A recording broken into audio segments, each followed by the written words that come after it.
Hello to my fellow history lovers and people that think if I learn something new, it'll be a great day. It's going to be a great day. I have a fascinating story for you today about proxy wars between European powers and native nations, and also an arms race going on, and finally a lead mine in Iowa. So this is how it all started. There was someone in the comments on YouTube who said, I had put a question out there and he got it wrong. And the question had been, is Illinois New France, New Spain, or New Britain?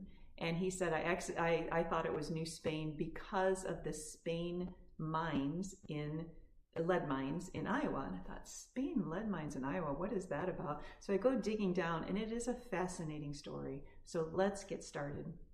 The first part of this, we'll have to do this in a couple parts, are proxy wars. So this is what's happening, at least in the Midwest, where this story is going to be. So European powers are coming in and they're trading with different native nations. Now keep in mind that native nations, just like European powers, have their own enemies, their own alliances. They're just like everybody else trying to survive and sometimes take a land grab if they can, etc.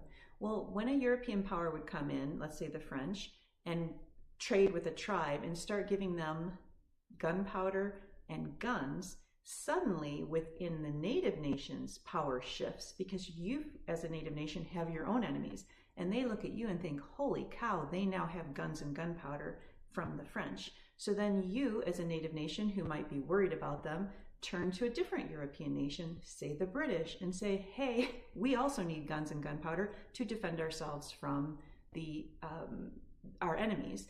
And everybody's sort of trying to be the top dog here, right? Because the more power one gets, the more power the others does, which is the arms race. So interestingly, initially the Fox, which were also originally called the Meskwaki, but the Fox tribe kind of stays out of all this, and they don't really need to get into that mess because they control something really powerful in the Midwest, which is the waterway, which is the Fox-Wisconsin waterway. And basically it goes from Green Bay, which is the Great Lakes, which eventually is the way to get to the Atlantic Ocean, all the way down to the Mississippi. And the French fur traders desperately need this route to get goods to and from. Well, things start to go wrong between the French and the Fox. And we'll talk about that on part 2.